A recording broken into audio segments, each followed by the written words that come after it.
A woman 4 months pregnant sinks to her knees on the cold laminate floor of the apartment she once called home. Her hands are clasped in a desperate plea.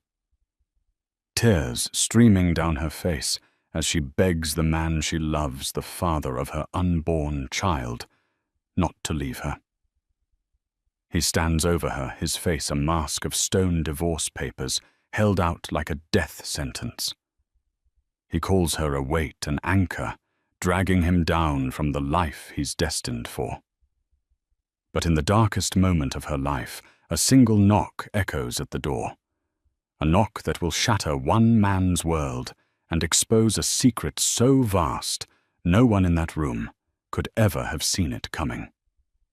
Stay with us to hear the story of how one woman's deepest betrayal led to the most stunning revelation of all. The silence in their small one-bedroom apartment on the west side of Chicago had become a living entity. It was thick and suffocating, clinging to the worn-out floral sofa and the water-stained ceiling. Amelia traced the rim of her chipped coffee mug, the lukewarm liquid inside a perfect metaphor for her marriage to Ethan. It had once been steaming, full of passion and promise. Now it was just there, stale and unappealing. For 4 years, Amelia had poured every ounce of herself into being the perfect wife for Ethan Cole. She'd learned to cook his favorite meals, ironed his shirts to a perfect crisp, and celebrated his every minor victory at the mid-level investment firm Sterling Cooper, as if he'd just conquered Wall Street. She believed in him with a ferocity that bordered on naive. He was her brilliant, ambitious husband, destined for greatness. She was just Amelia, the quiet girl from a small town who had gotten lucky, or so she had led him to believe. Lately, however, Ethan's ambition had curdled into something bitter and resentful. He came home later, his excuses for networking dinners becoming more frequent and less detailed. The easy laughter they once shared had been replaced by his sharp criticisms about the apartment, about her simple clothes, about her lack of influential friends. The worst of it came from his mother, Margaret Cole, a woman who wore her disappointment in Amelia like a prized diamond necklace. Every Sunday dinner was a trial by fire. Amelia, darling. Margaret had said just last week, pushing a piece of dry roast beef around her plate. I saw that Isabella Vance is back in town. Her family practically owns the Gold Coast. Ethan used to have a little crush on her in college, you know. A man needs a wife who can elevate him, who can open doors. It's a shame some people are just doors themselves, closed ones. Amelia had simply smiled her hand instinctively, going to her stomach where a secret fluttered. She was 4 months pregnant. She hadn't told him yet. She was waiting for the right moment, a moment of joy that might mend the growing cracks in their life. She imagined his face lighting up, the old Ethan returning as he realized they were starting a family. That hope was the only thing keeping her warm in the chilling silence of their home. Tonight, the silence broke. Ethan walked in, not even bothering to loosen his tie. He threw his leather briefcase onto the armchair, the sound making Amelia jump. He didn't look at her. He walked to the window and stared out at the flickering city lights, his back a rigid wall of contempt. "We need to talk, Amelia," he said, his voice devoid of any warmth. "I was just about to start dinner," she offered, her voice small. "I got that steak you like. I'm not hungry." He turned around, and his eyes were like chips of ice. The man she had loved, the man who had once written her poetry on napkins, was gone. In his place stood a stranger. "This isn't working," he said, the words clipped and final. "Any of it."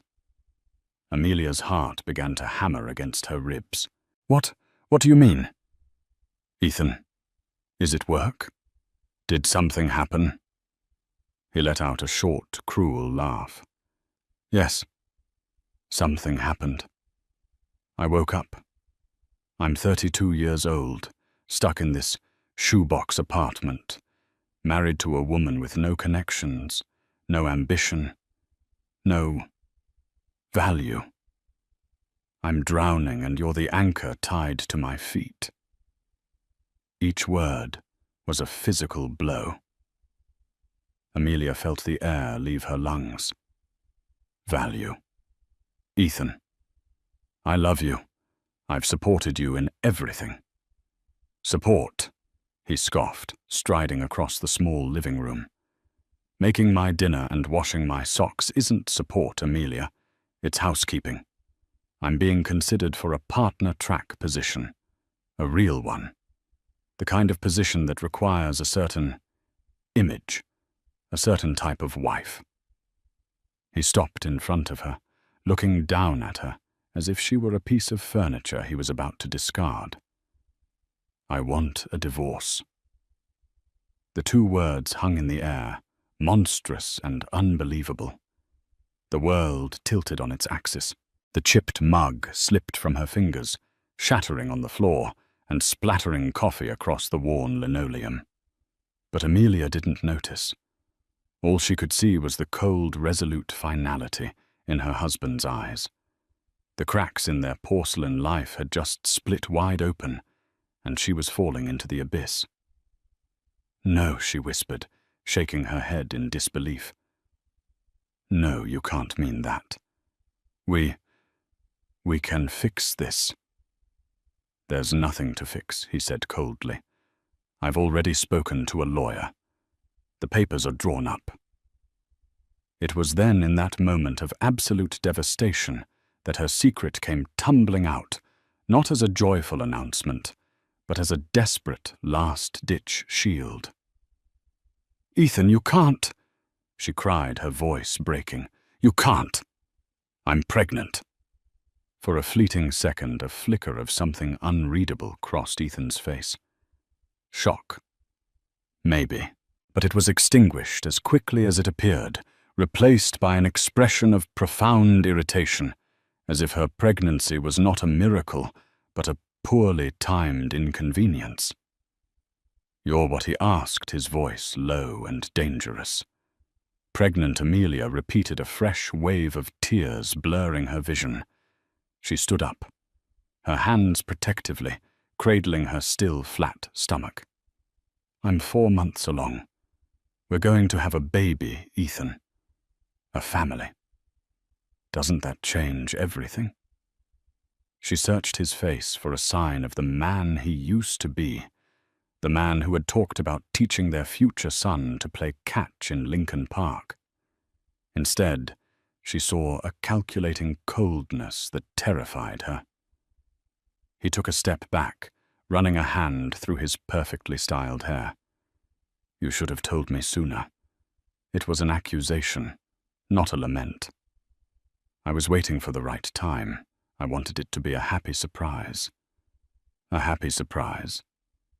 He laughed again, a sound utterly devoid of humor. Amelia. This isn't a surprise. It's a complication. A maneuver. Did you think trapping me with a child would work? The word trapping struck her like a slap. Trap you, I thought it would make you happy. This is our baby. No, he said, pointing a finger at her. It's your problem now. He turned away, pacing like a caged animal. This changes nothing. In fact, it makes it more urgent. I need to be free of this mess before my career really takes off. The cruelty was breathtaking. Amelia felt a dizzying sense of unreality. This couldn't be the same man who'd held her and whispered promises under the stars on their honeymoon in Tuscany. That man was a ghost, and this stranger wore his face. So that's it, she choked out. You're just going to abandon us. Your child. I'll pay child support, he said dismissively, as if discussing a utility bill. Whatever the state mandates, a clean break is better for everyone. You can go back to wherever it is you came from. Some quaint little town in the middle of nowhere, right? You'll be fine. The condescension in his voice was the final straw. The part of her that had been desperately clinging to hope finally shattered. She saw him clearly now, not as her husband, but as a man whose ambition had consumed his soul. Over the next week, the apartment became a war zone. Ethan moved into the spare room, which was barely a closet, and their interactions were clipped and hostile. He spoke to her only to demand when she would be signing the papers he'd had couriered over. They offered a pittance, a one-time payment of $10,000 to help her get back on her feet. It was an insult, a clear message of how little he valued their 4 years together. Amelia's only solace was her daily phone call with her best friend, Clara, a sharp-witted nurse who had never trusted Ethan. "He's a snake," Amy Clara said, her voice laced with fury. "A social-climbing viper. $10,000. After you put him through the last 2 years of his MBA program, working that awful waitressing job. He's garbage." "But what do I do, Clara?" Amelia sobbed into the phone. "I have nothing. He was my whole life." "No, he wasn't. He was a chapter. A terrible, poorly written chapter. You are so much more than his wife. You need to fight him. Get a lawyer." But Amelia couldn't. The thought of fighting of the ugliness of a legal battle while carrying their child felt insurmountable. She was exhausted, heartbroken, and terrified. All she wanted was for this nightmare to be over, for the old Ethan to walk through the door and tell her it was all a horrible mistake. The final devastating blow came on a rainy Tuesday. Amelia had been feeling sick all morning and was lying on the sofa when Ethan came home in the middle of the afternoon. He wasn't alone. With him was Isabella Vance. She was everything Amelia wasn't. Tall, impossibly chic in a Burberry trench coat, with blonde hair, styled in a way that screamed money. Her smile was polished and predatory as she surveyed the shabby apartment with open disdain. "Ethan, darling, this is charmingly rustic," Isabella said, her voice dripping with condescension. Ethan didn't even look at Amelia. "It's a temporary setback. Isabella is helping me look at condos on the Gold Coast." Amelia pushed herself up, her heart a leaden weight in her chest. "What is she doing here?" "Ethan, Isabella is my future, Amelia," he said, finally turning to face her. His arm was now wrapped possessively around Isabella's waist. "She understands my world. She's part of it. Her father, a managing partner at Vance Capital, is very interested in my career trajectory." Isabella looked at Amelia's slightly rounding stomach with a look of pure disgust. "I heard about your situation," she said, as if Amelia had a contagious disease. "Ethan has been so stressed. It's terribly unfair of you to burden him like this at such a pivotal moment in his life." The audacity of the woman, standing in her home beside her husband, lecturing her on fairness. A hot, unfamiliar anger began to burn through Amelia's grief. "You need to leave, Amelia," said her voice trembling but firm. Isabella just laughed. "Oh, I think it's you who'll be leaving, dear. Now be a good girl and sign the papers. Ethan and I have dinner reservations at Alinea." Ethan walked over to the coffee table and slapped the divorce papers down. "Sign them, Amelia. It's over. Stop making this so pathetic and dramatic." Pathetic. The word echoed in her ears.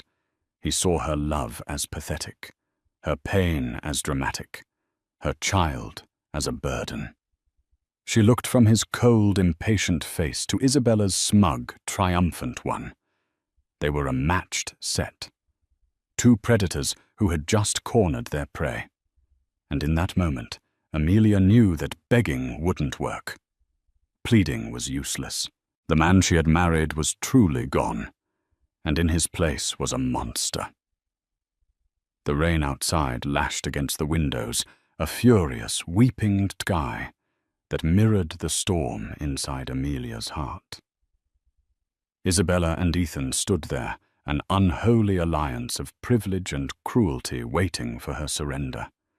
The sight of them together in her home, discussing their future while systematically dismantling hers, was a unique form of torture. "Just sign it, Amelia." Ethan repeated his voice, tight with annoyance. He tapped his expensive watch. "We're going to be late." Amelia's gaze fell to the papers on the table. Dissolution of marriage. Ethan Cole and Amelia Cole. The words were so clinical, so sterile, for something that felt like an amputation of the soul. Beside it lay a pen, sleek and silver, an instrument of execution. She sank to her knees. It wasn't a calculated move. It was a complete collapse of her spirit. Her legs simply gave out, unable to support the weight of her grief and despair. The worn carpet scratched against her knees. She looked up at Ethan, her vision swimming with tears, the last vestiges of her pride crumbling away. "Please," she whispered, the sound raw and broken. "Please, Ethan, don't do this. Think about the baby. Our baby. How can you look at me, at our life together, and just throw it away for her?" Her head gestured weakly toward Isabella, who was now examining her manicure with an air of supreme boredom. Ethan's face hardened into a mask of disgust. "Get up, Amelia. You're embarrassing yourself." "I don't care about embarrassing myself," she cried, her voice rising with hysteria. "I care about my family. The one you're destroying. I gave up everything for you, for us." "And what was that exactly?" Isabella interjected, her voice like ice chips. "This dreary little apartment. A future of clipping coupons. Ethan is destined for more. He needs a partner, not a charity case." The venom in Isabella's words was potent, but it was Ethan's silence, his tacit agreement, that wounded Amelia most deeply. He didn't defend her. He didn't defend their history. He just stood there, letting this other woman eviscerate the life they had built. "Margaret is coming over as well," Ethan added, as if dropping another bomb would somehow expedite the process. "She's bringing a notary. We are finishing this tonight." His mother. Of course. The architect of so much of her misery would be present for the final demolition. A family affair. Amelia's pleas died in her throat. She could see it was useless. They weren't just ending a marriage. They were performing an exorcism, purging the inconvenient, simple girl from their glittering, ambitious lives. She was at her lowest point, on her knees, pregnant alone and being treated as less than human. A profound and chilling emptiness settled over her. This was rock bottom. It was cold and dark, and there was nowhere else to fall. A key turned in the lock, and Margaret Cole swept in, shaking a ridiculously expensive-looking umbrella onto the welcome mat. She was followed by a nervous-looking man in a rumpled suit clutching a briefcase. The notary. Well, well. Margaret said, her eyes taking in the scene with theatrical satisfaction. Amelia on the floor. Ethan and Isabella standing over her like victors. It seems we're at the finale. Amelia, for heaven's sake, get off the floor. You're making a scene. Amelia didn't move. She couldn't. She was paralyzed by the sheer consolidated cruelty of the three people in front of her. "Let's get this over with," Ethan said impatiently, picking up the pen and holding it out to Amelia. "Sign. Now." The notary cleared his throat. "Ma'am, you'll need to sign on the designated line. I can witness—" Amelia stared at the pen. It was the same one she'd given Ethan for their second anniversary. An elegant Waterman pen. He'd said he would use it to sign the most important deals of his life. And here it was. Something inside her, a tiny flickering ember that had been all but extinguished, suddenly glowed with a spark of defiance. It wasn't a roaring flame of anger yet, but a quiet, firm refusal to be utterly annihilated. She had begged. She had pleaded. She had offered her heart, and they had stomped on it with designer shoes. She would not, she decided, give them the satisfaction of signing her own execution order while they watched.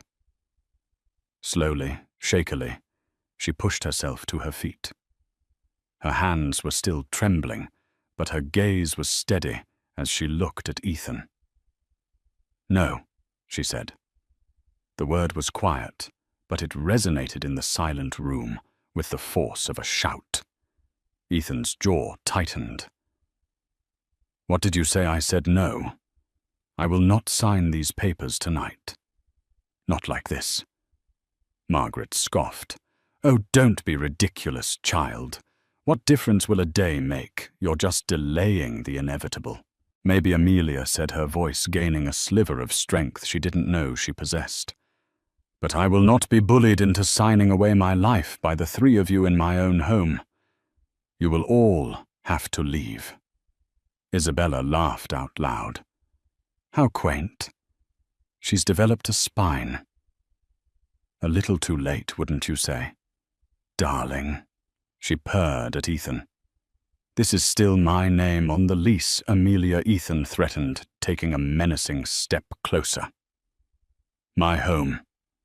You will sign, or I swear I will make your life a living hell. You will walk away with nothing but the clothes on your back." The threat hung in the air. The notary shuffled his feet nervously. Margaret looked on with a smug smile, confident in her son's power. Amelia felt the terror coiling in her gut again. He could do it. He would. He had no conscience left. She was trapped, utterly and completely trapped. The brief spark of defiance guttered, and the cold de force washed over her once more. She reached a trembling hand toward the pen, her will finally broken. And then a knock echoed at the door. It wasn't a polite tap. It was a loud, authoritative, three-part rap that commanded attention. Everyone froze. They weren't expecting anyone else. "Who the hell is that?" Ethan snapped, annoyed by the interruption. He stomped over to the door and yanked it open. Standing in the hallway was a man who seemed to take up all the available space. He was tall, impeccably dressed, in a dark, tailored suit that probably cost more than their apartment's rent for a year. He had a shock of silver hair, a face carved from granite, and eyes the color of a stormy sea. He radiated an aura of immense power and zero tolerance for nonsense. Behind him stood a younger, equally well-dressed man, holding a leather portfolio. Ethan stared, momentarily speechless. "Can I help you?" he asked, his tone of aggressive annoyance softening into confusion. The man's piercing gaze swept past Ethan, past Margaret and Isabella, and settled on Amelia. His hard expression softened for a fraction of a second, a deep and ancient pain flashing in his eyes. "I'm looking for my daughter," the man said, his voice a low, resonant baritone that filled the small apartment. "Amelia Sinclair." The name dropped into the room like a 10-ton weight. "Sinclair. Ethan's face went blank with confusion. Sinclair. Her name is Cole. Amelia Cole. He glanced back at Amelia as if she could explain the presence of this imposing stranger. Margaret's brow furrowed. The name Sinclair tickled a part of her brain associated with Forbes magazine covers and the financial news network that droned on in the background at her country club. She couldn't quite place it, but it felt significant. Isabella Vance, however, went rigid. Her face, moments ago so smug and condescending, paled to the color of chalk. Her eyes widened in dawning horror. She knew exactly who this man was. Everyone in her world knew. The man ignored Ethan completely. His gaze locked on Amelia. "Are you all right, sweetheart?" he asked, the gravelly voice, now softened with a paternal concern that was so foreign in that room it felt like a different language. Amelia could only nod, tears welling up in her eyes again. But this time they were tears of relief.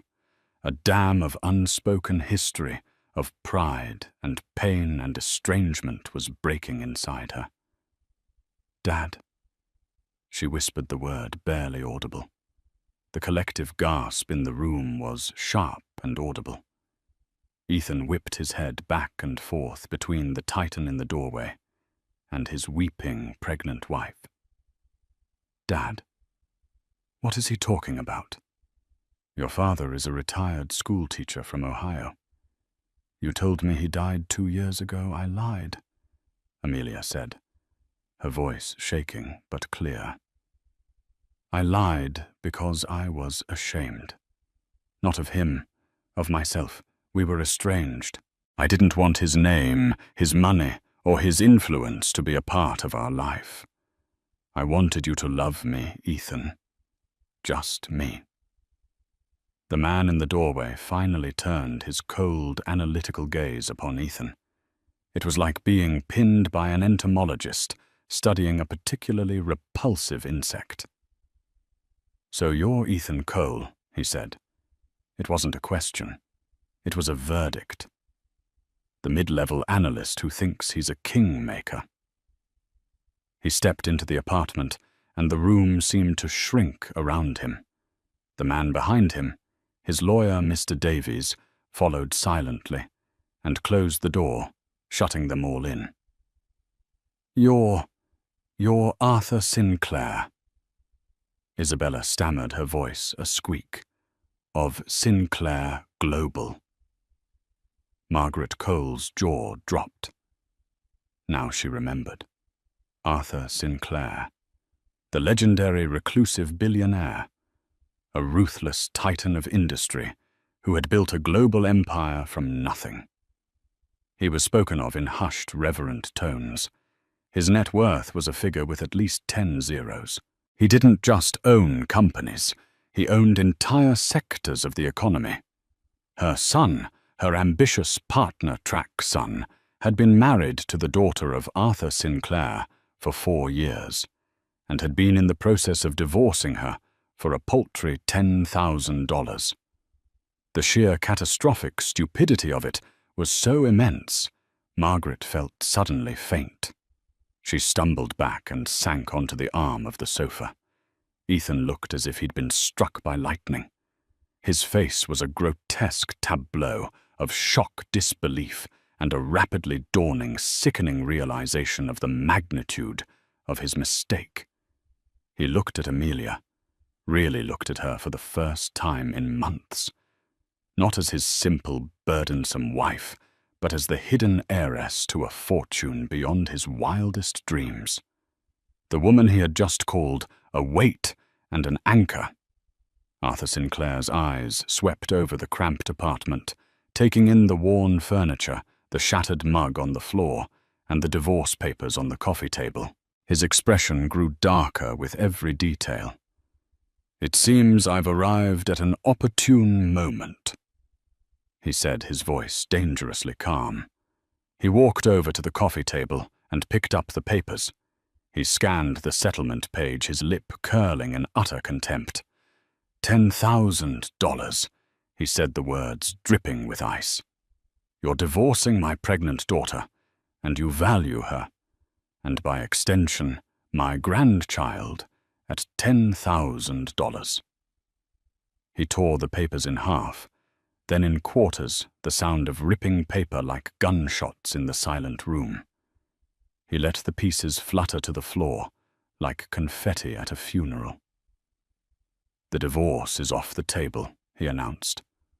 Or more accurately, we will be proceeding with a divorce, but on our terms. Mr. Davies. The lawyer stepped forward and opened his leather portfolio. Mr. Cole. He began, his tone crisp and professional pursuant to Illinois state law, given the duration of the marriage and the circumstances you have manufactured. Mrs. Cole, or rather Ms. Sinclair, is entitled to 50% of all marital assets. Furthermore, given the emotional distress and the bad faith you have exhibited, we will be petitioning for significantly more. Ethan finally found his voice, a strangled, desperate sound. Wait, Amelia. Honey, this is all a misunderstanding. I was stressed.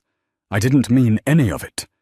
He rushed to Amelia's side, trying to take her hand, but she flinched away from him as if his touch were poison. Don't you dare touch her, Arthur. Sinclair snarled, taking a protective step in front of Amelia. His powerful presence was a shield she had forgotten she had.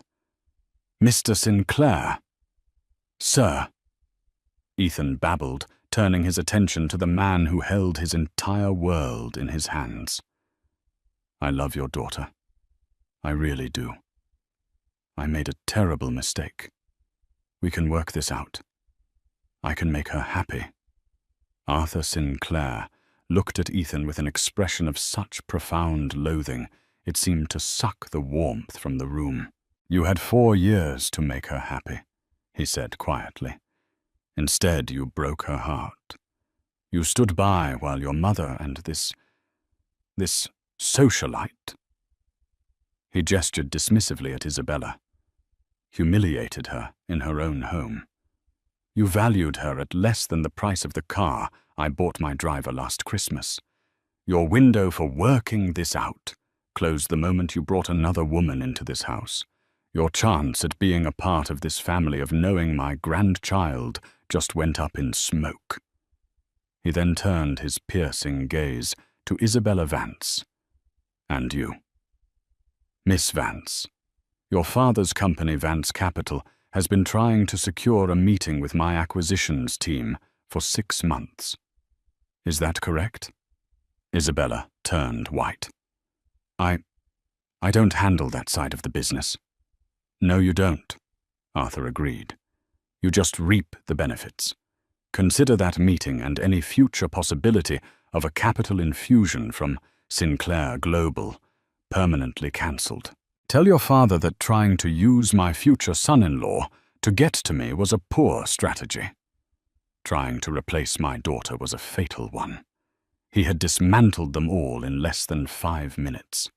Their ambitions, their schemes, their entire sense of self-worth lay in tatters at his feet, along with the shredded divorce papers. Ethan's face was a mess of sweat and desperation. Please, sir. Amelia, tell him. Tell him we can fix it.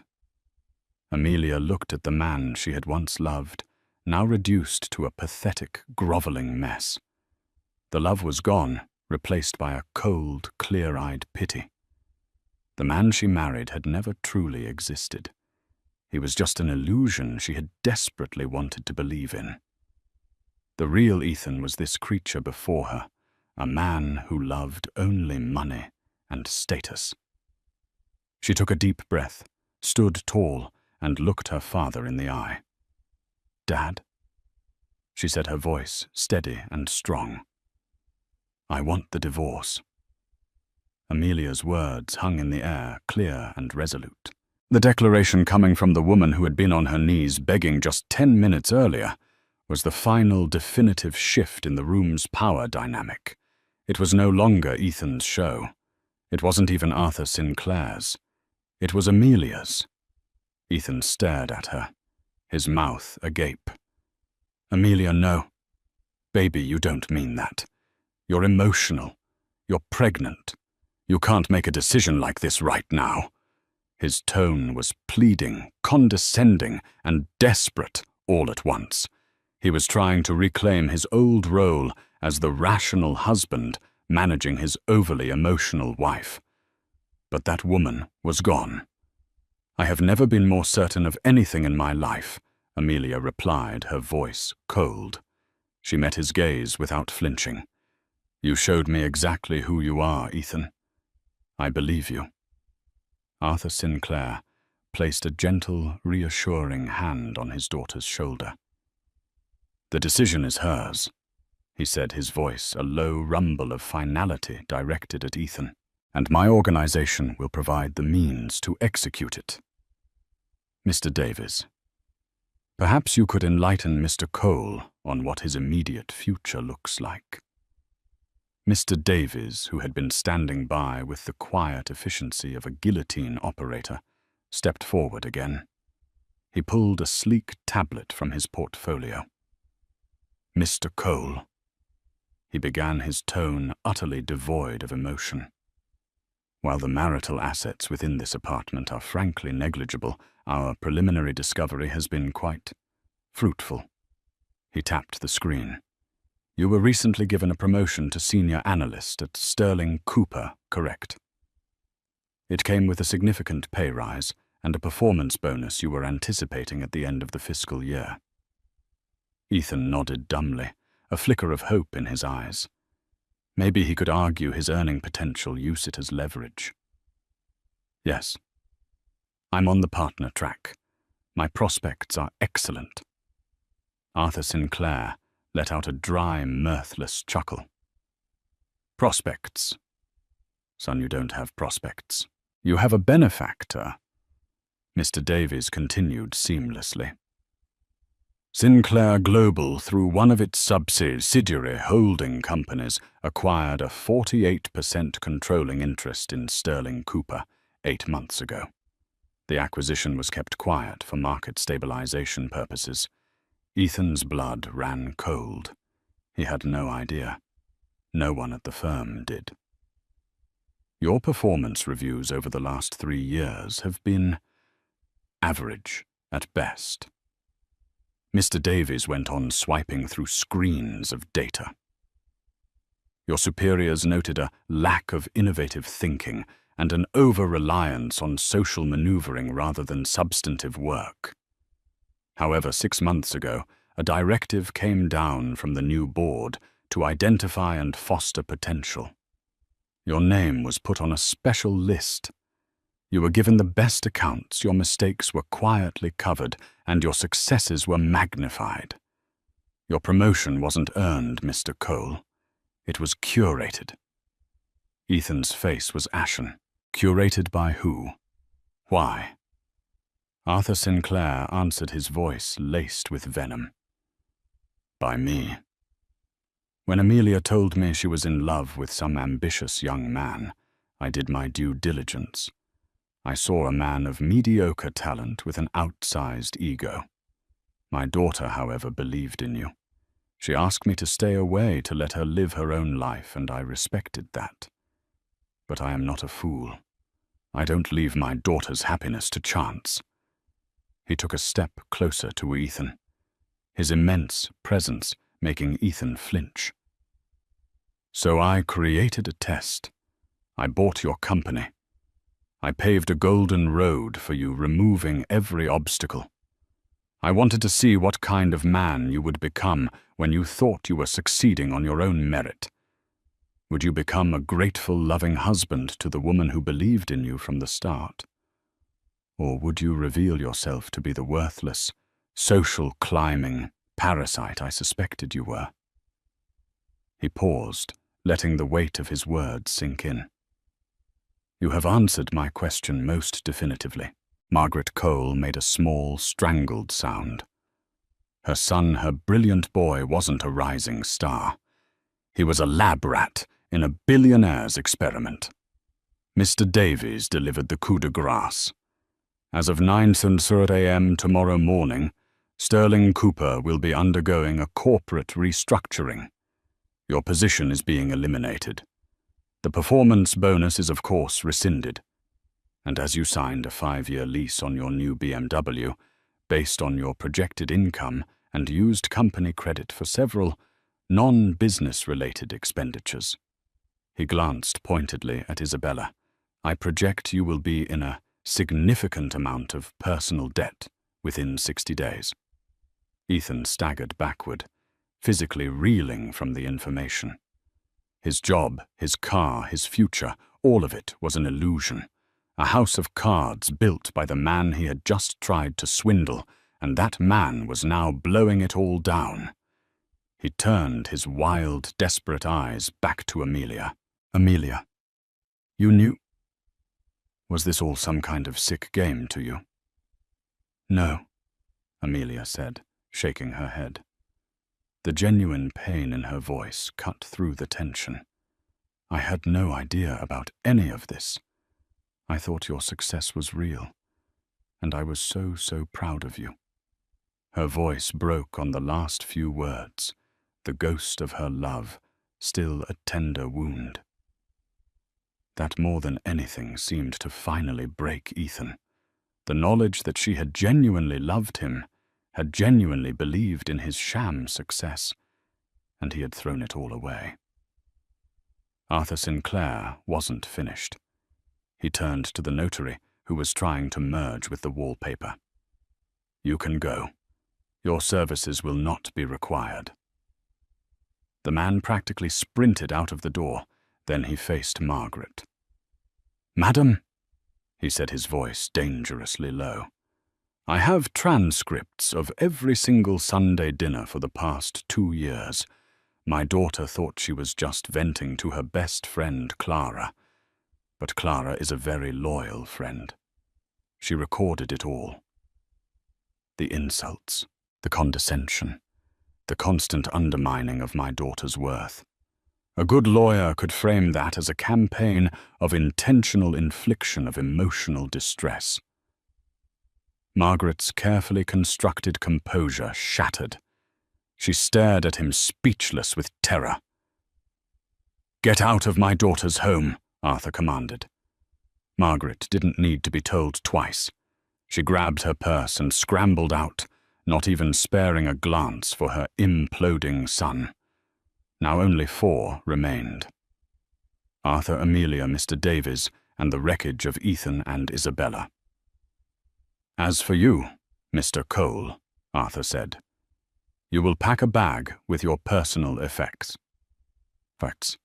You will be staying at a hotel tonight. My driver will take you. You will not contact Amelia again, except through her attorney, Mr. Davies. Is that understood? Ethan could only nod, a broken man. He stumbled toward the bedroom like a zombie, his grand ambitions reduced to ash. Finally, Arthur Sinclair looked at Isabella Vance, who was frozen in place, a statue of horrified privilege.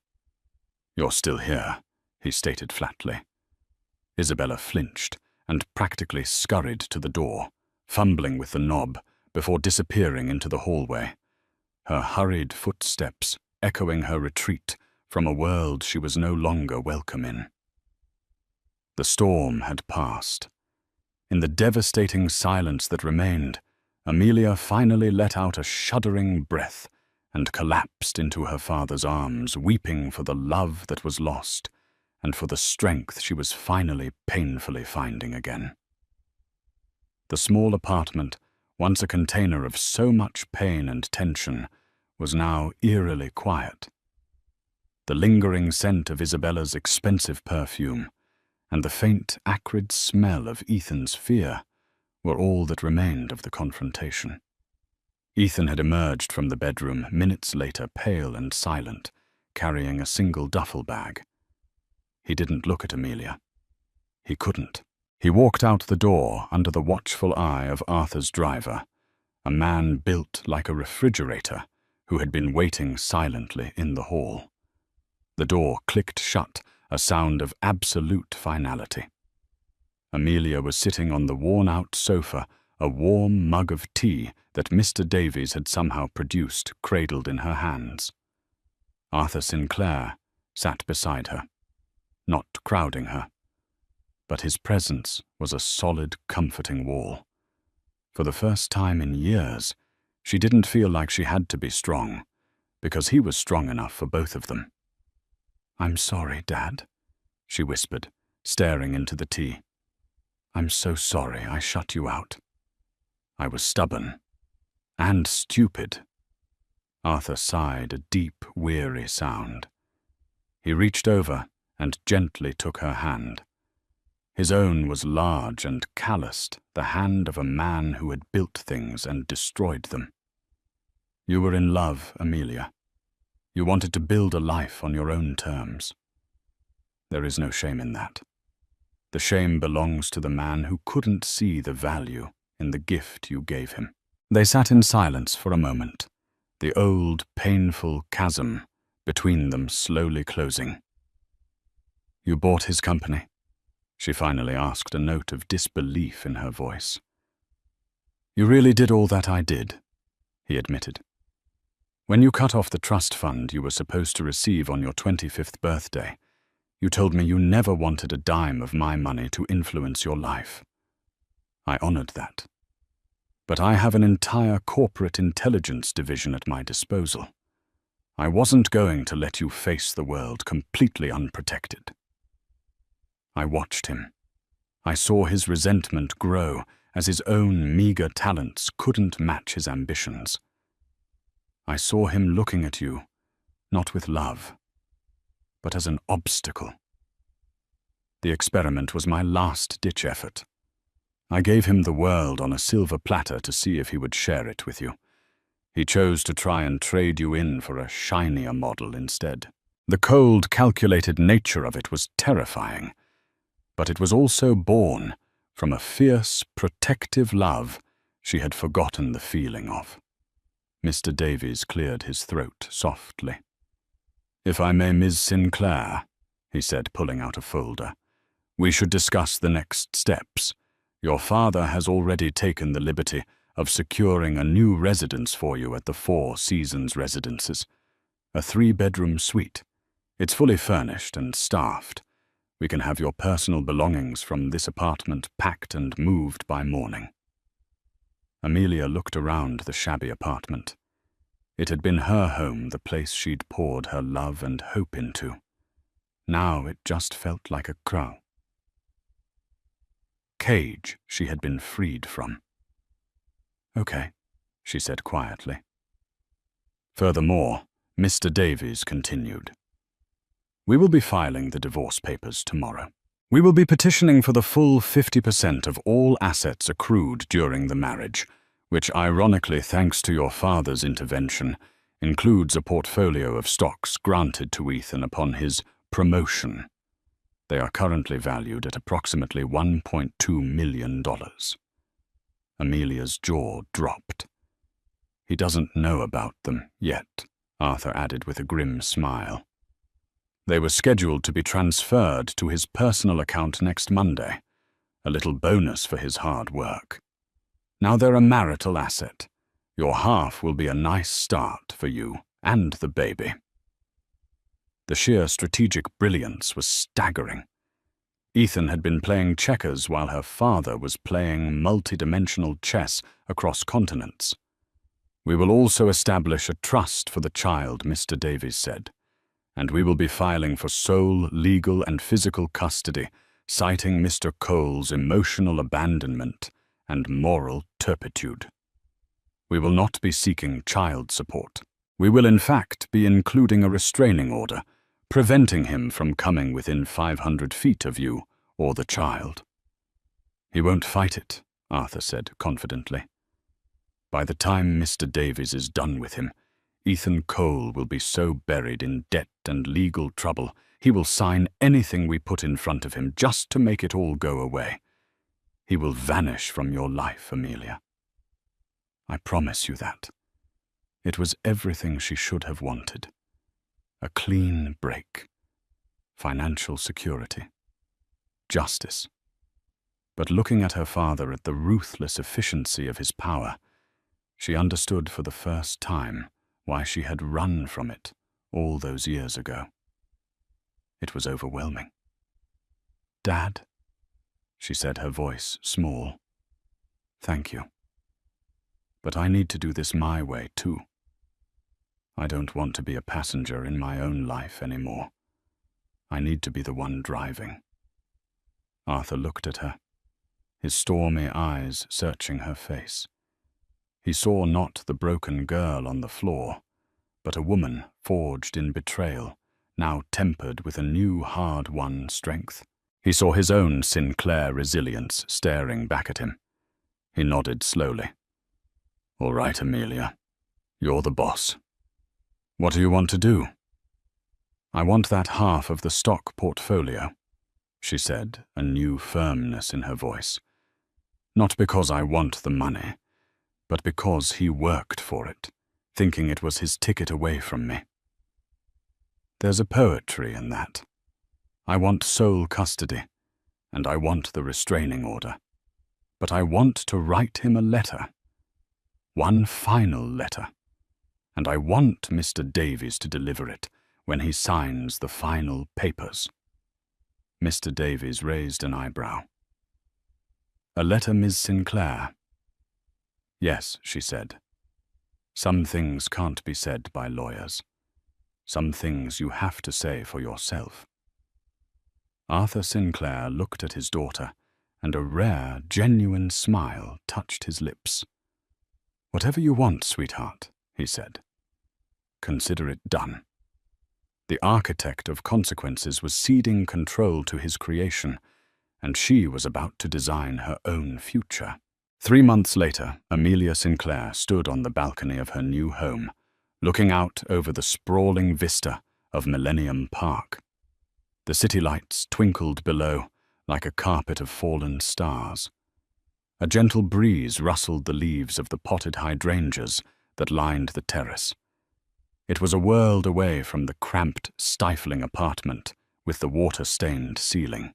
Her pregnancy was more pronounced now, a gentle, swelling curve that she cradled with a sense of peaceful ownership.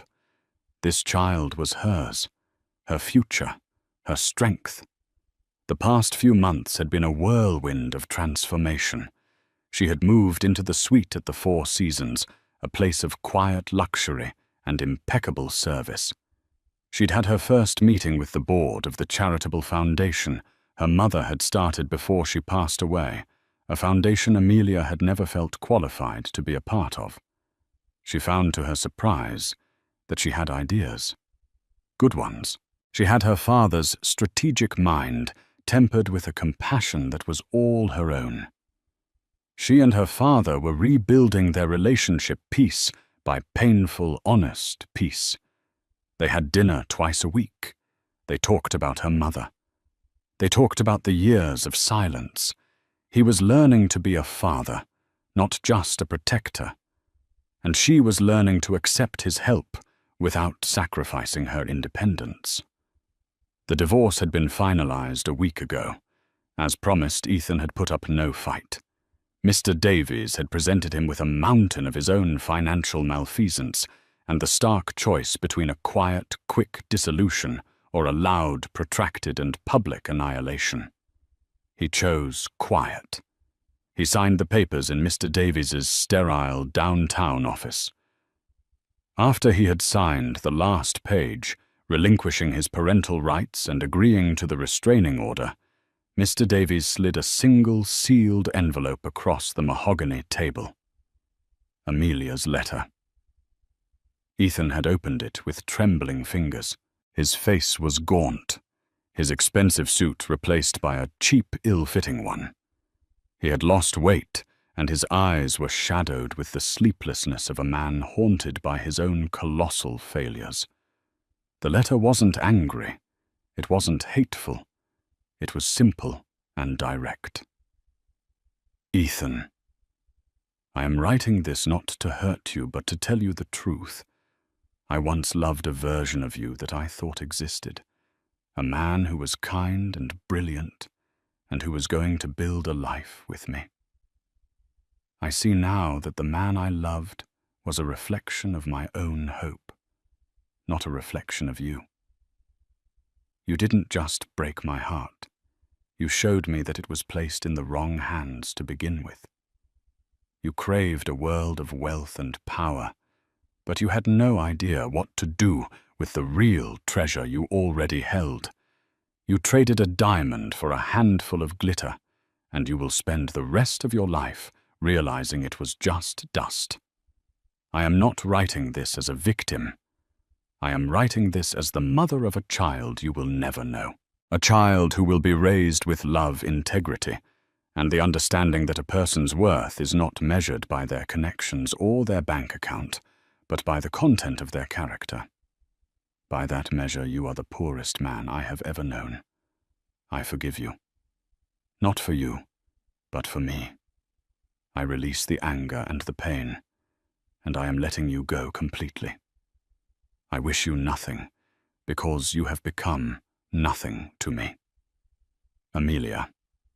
According to Mr. Davies, Ethan had read the letter, folded it carefully, and walked out of the office without a word. He had been rendered irrelevant, a footnote in her story. Isabella Vance had moved on her family's company, eventually absorbed by a competitor for pennies on the dollar after Sinclair Global blacklisted them. She and Ethan were just two ghosts haunting the memory of a life that never was. Amelia took a deep breath of the cool night air. She wasn't that begging, broken woman on the floor anymore.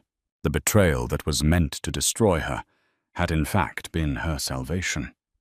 It had forced her to her knees, but it had also forced her to look up to call for help, and to finally stand on her own 2 feet. Her father came out onto the balcony, holding 2 glasses of sparkling cider. He handed one to her, and they clinked them together gently. To new beginnings, Arthur said, his voice soft. To new beginnings, Amelia agreed, a genuine smile gracing her lips.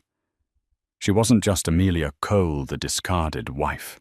She wasn't just Amelia Sinclair, the billionaire's daughter.